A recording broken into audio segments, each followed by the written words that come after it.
Tense nerves in Ramanathapuram. Arrest of Dalit leader sparks outrage. Police opens fire at angry mob, killing 5. Chief Minister condemns violence, says police was under attack and the police fired in self-defense, announces compensation of 1 lakh. Applying for a passport, get an appointment online. Government to launch 3 new passport seva kendras. Cops arrest 5 for vandalizing SV Shekhar's property. Culprits say that they were sending a message after Shekhar's comment on capital punishment. As thousands of majority Sinhalas pour into war-torn areas, questions arise about Sri Lanka's sincerity in investigating war crimes. Cyber criminals beware. IG North Zone Sarendra Babu launches cyber protection in districts, a first-of-its-kind initiative. And you will be left spellbound as the kids from across the state pit their word power against each other. After bagging national award in acting, Dhanush now gets ready to don the role of a lyricist in Brothers Project Mayagam Enna. A very good evening. You're watching News Tonight with me, Ashmit Kumar. Time now for the latest coming in from across the country.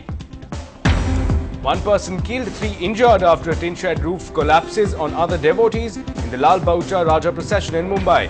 Former Indian skipper Mohammad Azharuddin's son Ayazuddin's critical after motorcycle accident. PC Kaduri sworn in as the next Chief Minister of Uttarakhand, replacing Ramesh Pokhriyal. 23 thalassaemic children test positive for HIV after blood transfusions at the Junagadh Civil Hospital in Gujarat. And Djokovic saves 2 match points, comes back from 2 sets down to beat Federer, will play Nadal in the US Open final.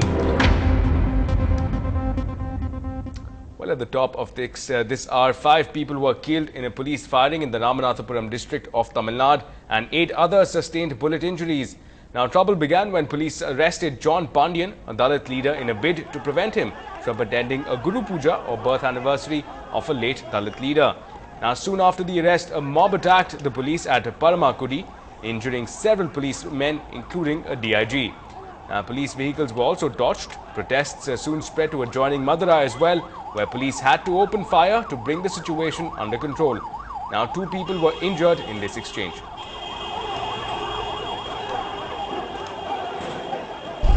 தலைவர் தமிழினவேந்தர் John Pandian அவர்கள் இன்று காலை தூத்துக்குடி அருகில் வளநாடு அருகிலே ஒரு நிகழ்வில் கலந்து கொண்டு திரும்பி கொண்டிருக்கின்ற வேளையில் அவருக்கு பரமக்குடியில் நுழைவதற்கு 144 தடை உத்தரவு போடப்பட்டுள்ளது என்ற ஆணையை கொடுத்து தேசிய நெடுஞ்சாலையில் வைத்து அவரை காவல்துறையினர் கைது செய்திருக்கின்றார்கள். பரமக்குடியில் தியாகி இமானுவேல் சேகனுடைய 54ஆம் ஆண்டு நினைவேந்தலிலே தமிழக மக்கள் முன்னேற்றக் கழகமும் தமிழக மக்கள் முன்னேற்றக் கழகத்தினுடைய தலைவரும் கலந்து கொள்ளக்கூடாது என்பது இன்று இந்த நாட்டை ஆளுகின்ற ஆட்சியினுடைய எண்ணமாக இருக்கின்றது. அதன் அடிப்படையில் அவர்கள் கைது செய்கின்றார்கள். பரமக்குடியில் நுழையக்கூடாது என்ற தடை உத்தரவுக்கு பரமக்குடியில் நுழைகின்ற போது கைது செய்தால் அது சட்டத்தை மீறியதாகாது. சட்டத்தை மீறுகின்ற போது கைது செய்வது தவறில்லை.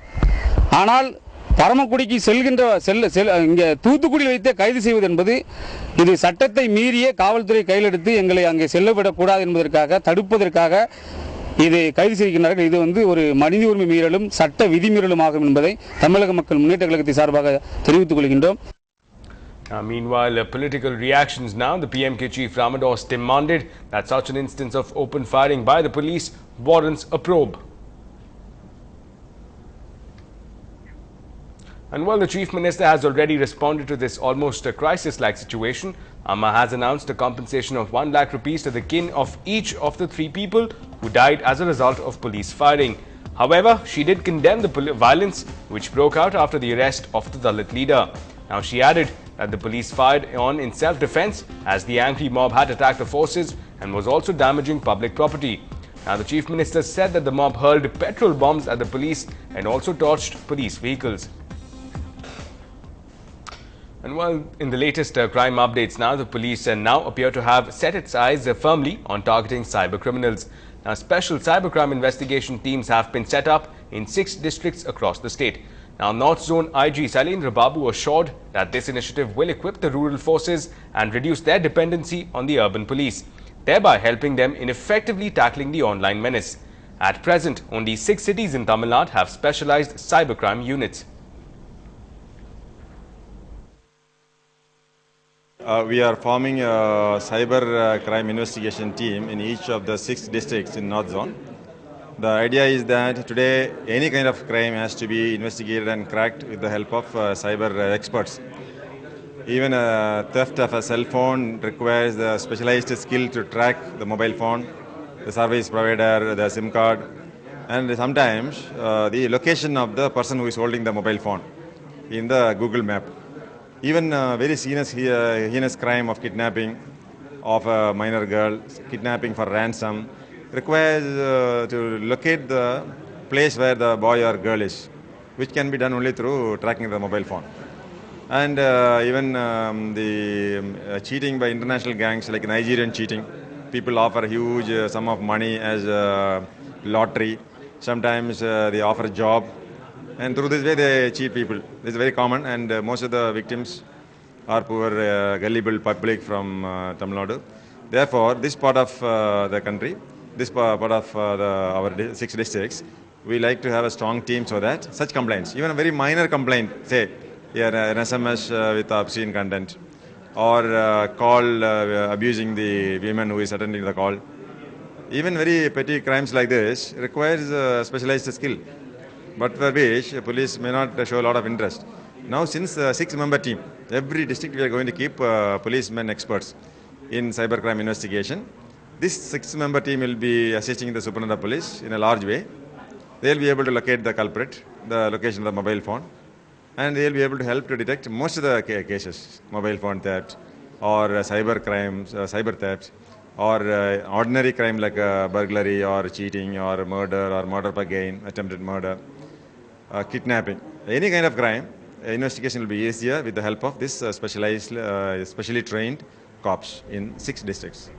Well, our crime correspondent Salim joined us to tell us how such technology cells are crucial in tackling the modern-day tech-savvy criminals. Remember the case of software engineer Parthasarathi in Chennai. Parthasarathi married a girl against the wish of her parents, and one final day he went missing from Chennai. His body was found partially burnt in Tindivanam. And that's when Sailendra Babu took charge as the Inspector General of Police of North Tamil Nadu, and he formed several special teams and cracked the case by arresting Parthasarathis father-in-law and his accomplice, the woman. Now, how did the police crack the case? They initially traced the cell phone of the deceased Parthasarathi. They found the cell phone with the woman who actually hired goons to kill Parthasarathi. Now, one of the goons, after murdering Parthasarathi, took his cell phone and handed over it to the woman. The woman threw the SIM card, and she used the cell phone with the new SIM card, and the police, with the help of the IMEI number, traced the cell phone, and then they got some vital clues about how did the cell phone go from Parthasarathi to this particular woman. On interrogation, it was revealed that the woman hired goons to murder Parthasarathi to help his friend, who is Parthasarathi's father-in-law.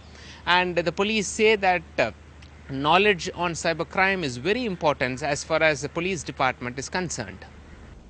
Now, the Sri Lankan government says they are serious about investigating war crimes that took place in the final stages of the war. But as NDTV's Srinivasan Jain reports from inside the former war zone, a new bizarre phenomena of war tourism is raising doubts about the government's intent and how sensitive it is to the human tragedy. Now, tourists, mostly from the majority Sinhalese community, are pouring into landmarks of the battle in Tamil areas of the north, from Prabhakaran's jungle lair to last no-fire zone, where thousands died.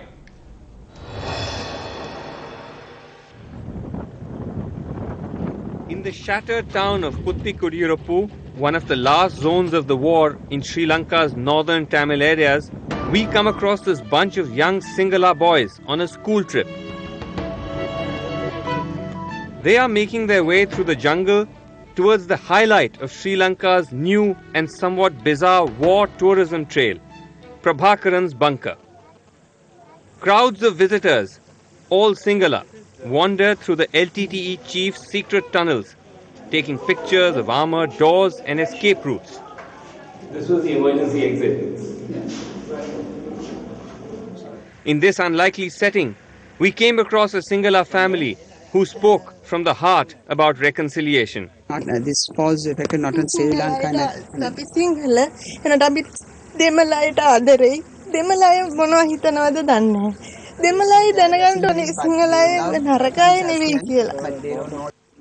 The sentiment may be sincere, but these are uneasy encounters for Tamils of this region, many of whom are still struggling to rebuild their homes.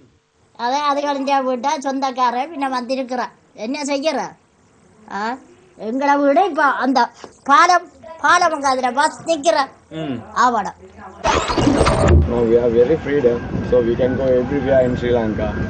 North or east or western or south, no problem. At the Sri Lanka Army Memorial built in the middle of Kilinochchi, once the de facto capital of the LTTE, we come across these young boys from Negombo near Colombo. What I can say is this: if the block is the Sri Lanka, it has been punched by a bullet. Yes. It has been restored by the flower. High above it, Yes. the flag is flying. That means the country has been united again by the people. Again, the language is of good-humored reconciliation, but again, too much of a sense of victor and vanquished. So you think the two sides can come together, and you are the young generation, the future of Sri Lanka? No, we are working to Jaffna. If I find a good girl, I would marry. No problem with the Tamils, because all are human. But perhaps the strangest encounter awaited us at Sri Lanka's last no-fire zone. A tiny strip of land along the island's northern coast near the town of Mullaitivu, where the army in its final battle with the LTTE has been charged with shelling civilians, charges which have cast a cloud over the government's post-war efforts.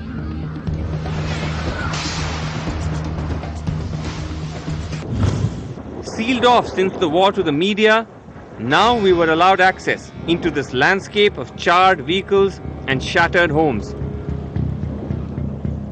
Presumably to show that there is nothing to hide. 2 years after the war, there are no secrets left in the no-fire zone, other than the obvious conclusion. The sheer scale of destruction here inside Sri Lanka's last no-fire zone is evident that the blood of innocents was spilt here, and that no one, neither the LTTE nor the Sri Lankan army, are blameless. But as the road through the wreckage winds towards the beach, the last no-fire zone does have a secret. It is also a tourist spot.